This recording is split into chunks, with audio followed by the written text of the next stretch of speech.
Assalamualaikum warahmatullahi wabarakatuh. Yang terhormat dosen mata kuliah Pancasila Ibu Desi Puspitasari, kami dari kelompok 4 akan mempresentasikan hasil tugas kami untuk mata kuliah Pancasila yang kami beri judul Implementasi Pancasila. Sebelumnya, izinkan saya untuk memperkenalkan anggota kelompok 4 dimulai dari saya sendiri, Maharani Dua Anggraini dengan NIM 088, dan juga ada kedua teman saya, yang pertama yaitu Halimatus Syahro Imamah dengan NIM 060 dan Sinta Nur Afni dengan NIM 074. Untuk pembahasan pertama tentang definisi apa itu Pancasila dan juga implementasi Pancasila berdasarkan bidangnya yang akan dibahas oleh kedua teman saya. Untuk definisi Pancasila, Pancasila adalah ideologi dasar bagi negara Indonesia.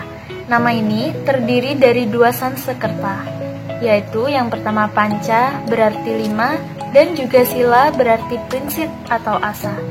Pancasila merupakan rumusan dan pedoman kehidupan berbangsa dan bernegara bagi seluruh rakyat Indonesia.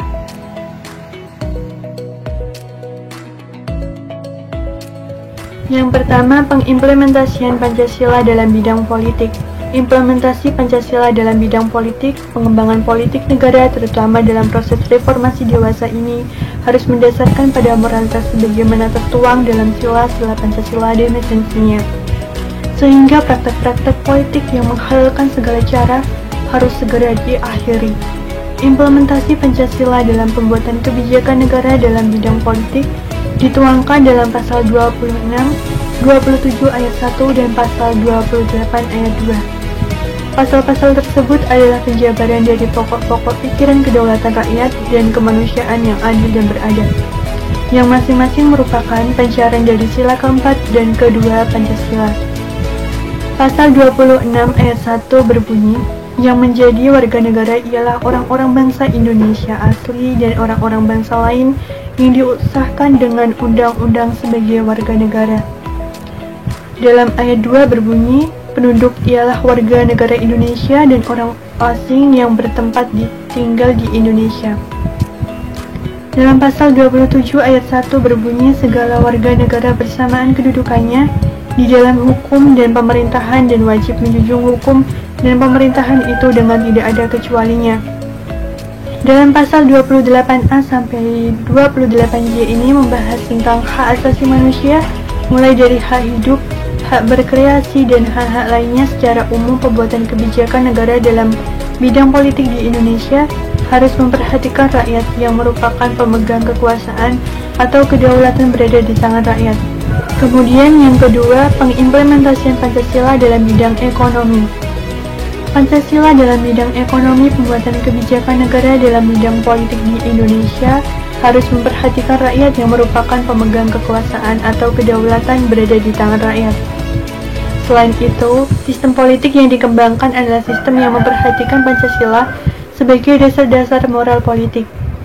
Pengembangan ekonomi bukan hanya mengejar pertumbuhan saja, melainkan demi kemanusiaan, demi kesejahteraan seluruh masyarakat. Maka sistem ekonomi Indonesia mendasarkan asas kekeluargaan seluruh bangsa. Implementasi Pancasila dalam pembuatan kebijakan negara dalam bidang politik dituangkan dalam pasal 27 ayat 2, pasal 33 dan pasal 34 ayat 5. Dalam pasal 27 ayat 2 berbunyi, tiap-tiap warga negara berhak atas pekerjaan dan penghidupan yang layak bagi kemanusiaan. Dalam pasal 33 ayat 1 berbunyi, perekonomian disusun sebagai usaha bersama berdasar atas asas kekeluargaan.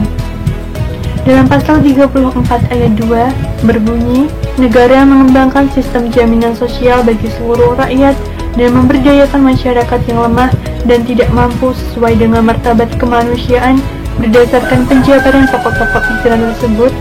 Maka pembuatan kebijakan negara dalam bidang ekonomi di Indonesia dimaksudkan untuk menciptakan sistem perekonomian yang bertumpu pada kepentingan rakyat dan berkeadilan. Di sini saya akan menjelaskan tentang implementasi bidang sosial dan budaya. dalam pembangunan dan pengembangan aspek sosial budaya hendaknya didasarkan atas sistem nilai yang sesuai dengan nilai-nilai budaya yang dimiliki oleh masyarakat tersebut. Oleh karena itu, dalam pengembangan sosial budaya pada masa reformasi ini, kita harus mengangkat nilai-nilai yang dimiliki bangsa Indonesia sebagai dasar nilai, yaitu nilai-nilai Pancasila itu sendiri. Implementasi Pancasila dalam pembuatan kebijakan negara dalam bidang politik dituangkan dalam pasal 29, pasal 31, dan pasal 32. Pasal 29 ayat 1, negara berdasar atas ketuhanan yang Maha Esa. Pasal 31 ayat 1, setiap warga negara berhak mendapatkan pendidikan. Pasal 32 ayat 1, negara memajukan kebudayaan nasional Indonesia di tengah peradaban dunia.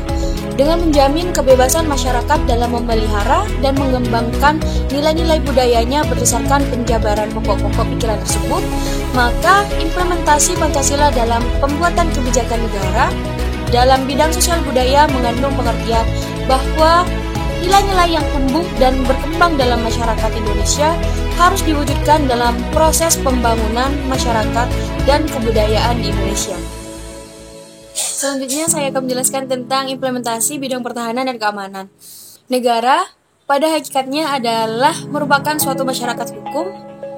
Demi tegaknya hak-hak warga negara, maka diperlukan peraturan perundang-undangan negara, baik dalam rangka mengatur ketertiban warga maupun dalam rangka melindungi hak-hak warganya.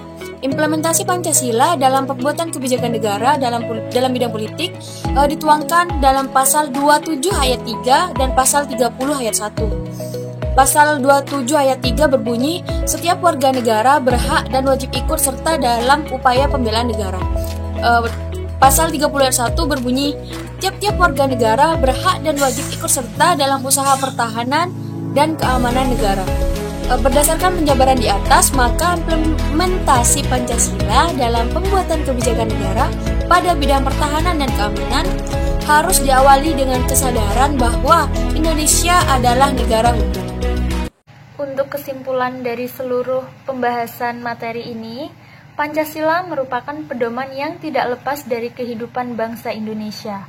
Oleh karena itu, pada setiap butirnya harus tetap terlestarikan dengan pengimplementasian di berbagai bidang baik ekonomi, politik, sosial budaya, maupun pertahanan dan keamanan. Hal ini dapat meminimalisir adanya penyimpangan dari nilai-nilai Indonesia tersendiri. Sekian presentasi dari kelompok 4. Mohon maaf apabila terdapat kesalahan kata atau ucapan. Wassalamualaikum warahmatullahi wabarakatuh.